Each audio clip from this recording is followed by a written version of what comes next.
Hey guys, this is a video I've been wanting to make for a couple of weeks now, and there's been some people that posted on Reddit that it happened to them, and I also got an email where it happened to someone else, and obviously it's a glitch. They didn't know how it happened and they couldn't replicate it. And what this is a frozen loot tink or hoarder tink that is still alive and has full health and shield, and you can just shoot his backpack and he will drop legendaries and all kinds of other gear unlimited forever. There's been a couple of ways that this has been glitched for people. One person was using a phase lock, another person was using the pipe bomb grenades, but again, those methods couldn't be duplicated. Well, recently the loot tink glitched out for someone and they were able to replicate what had happened. They made a really nice YouTube video explaining it and also messaged me, so big shout out to Sayel. I'll have his YouTube channel down in the description. So I'm going to show you guys how he did it and how I was able to do it and some steps that I took to make this possible. Now this is extremely difficult to do. You might get this first try, you may never get this, you may get this the 300th try. If you're a really patient and persistent person, then go for it, but for most people I don't think they're going to want to do this. However, there is one step in this process that is a lot of fun and it makes it a little addicting. There's only one thing you need for this, but it's very specific and might be hard to find, and it's a sticky quasar. It's Atlas manufacturer, and there's two things you need to look for. It needs to be homing and it needs to be sticky. There's a few variations of this grenade where there will be no prefix, it just says quasar, and it doesn't do any homing or sticky. It'll just be a longbow or explode upon impact. Right here, I've got an example of a quasar that is homing but not sticky, and I do not think this one's gonna work. I couldn't get it to work, so you definitely need those two attributes with this grenade. The next thing you need to do is head over to Jacob's Estate, and this is the very popular hoarder tink farming area. You will need to be offline for this because that makes the hoarder tink spawn in every time. If you're online, it might be a while before you get one.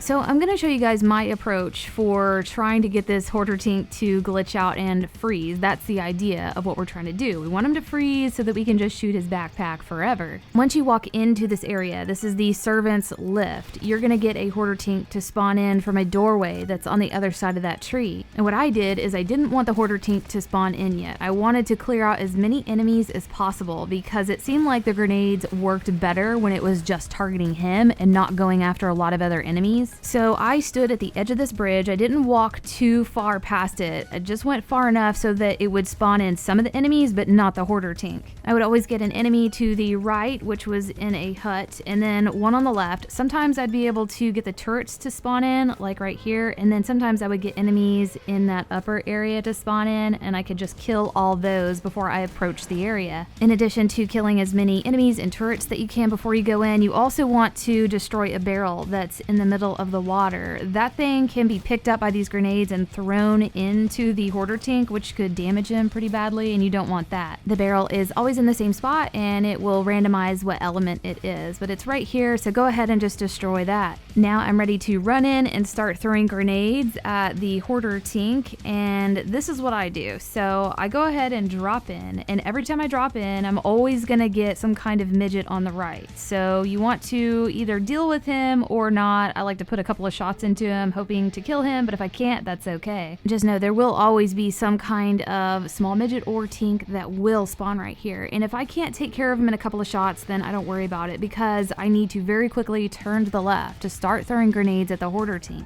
What works best for me, and everybody's gonna have their own style and how they want to do it, but what I would do is he would be coming from that back doorway, and as soon as he was getting a little bit close, I would start spamming grenades at him before he got too close to me. I tried to have grenades already thrown out and have them already homing in on him when he reached about halfway to me. He runs the same path. He'll run towards you right here and then run around the back of those trees. If he starts running under those trees and under cover, that's not gonna work, and I'll show you guys why. Okay, so right here I've got as many enemies cleared as I can, and I'm about to go in. There's gonna be a tink on my right. I'm gonna do my best with him, but I'm going to immediately turn to the left and start throwing grenades at the hoarder tink. And if done correctly or glitched correctly, then those grenades will grab that tink and throw him way up into the sky and into outer space. And what you're trying to do is get the grenades to rocket him way up in the sky, so high, like thousands of feet, and then drop him back down into the map and into a playable area. But that is incredibly hard because you don't have any control over that. And these grenades are crazy. They will rocket him absolutely everywhere, and it is not predictable where he is going to land. He will take off like straight up and then make a 90-degree turn and go the different direction and fly off the map. For me, about 99% of the time when I got him to fly up with these grenades, he would rocket off the map so far that, yeah, it was over at that point. There's nothing you can do. But that 1% where he flies straight up and then lands somewhere really nice, yeah, it works and it's really cool. Also, the likelihood of you getting him to fly with the grenades, for me, it was about 50% of the time. I got my method down. I was able to get him in the sky one way or another, but getting him in a good spot when he landed, not so much. Right here was great. He launched straight up and came straight down and he bounced, but he didn't go up high enough. And when he landed, he was still animated and not frozen. It seems if you get him high enough in the sky and then he comes down into the playable area, then yeah, he will freeze, like you can see right here. And sometimes he seems to be frozen, but then he will unfreeze. Not sure what causes that, but yeah, that happened to me. Even though this is incredibly difficult, it is a little bit addicting and fun to see if you can get him to launch up into the sky. Sometimes he goes up just a little bit, and sometimes he goes up so high he's a speck in the sky, and then sometimes he goes up so high that he never comes back down. So that 1% that I was successful with this, he landed in an amazing spot, a location where there are no enemies that spawn, because if you do pull this off and he lands in an area with enemies, they're going to respawn on you like every 15 minutes. And most likely you're going to be doing this on Mayhem mode 1, 2, or 3 to help increase the loot quality, and with those enemies respawning and them being harder to kill, that could get really annoying. But if you can pull this off and you land him in a great spot and you're successful, then this is incredibly fun and rewarding. So right here, the grenades rocketed him out of that area with all the enemies and put him in the front lawn of the Jacobs home. And he got enough altitude and glitched hard enough that when he landed, he was frozen. And he's got a lot of health too, so that's good. And before you start trying to farm his backpack, because that's what you're going to be shooting at, you want to make sure that his shield bar is all the way replenished. His shield will regenerate, and if you get it all the way down, it will continue to regenerate. So you can keep this going forever. So obviously you don't want to shoot him too much in the backpack to take the shield down and his health, because he will die and this will end. I just so happen to have a level 1 infinity pistol, and that worked amazing. I didn't hardly do any damage to his shield, and I had unlimited ammo, so that was working out really well. And within a short period of time, you will have legendaries absolutely everywhere. And he drops all kinds of good stuff, just, you know, world drop stuff. I got a lot of good elemental variants of the Lyuda and also the Cutsman. But again, this is incredibly difficult to do. I've done this once very successfully. I'm probably going to go in and do it one more time, but this literally took me, I think, about 300 tries.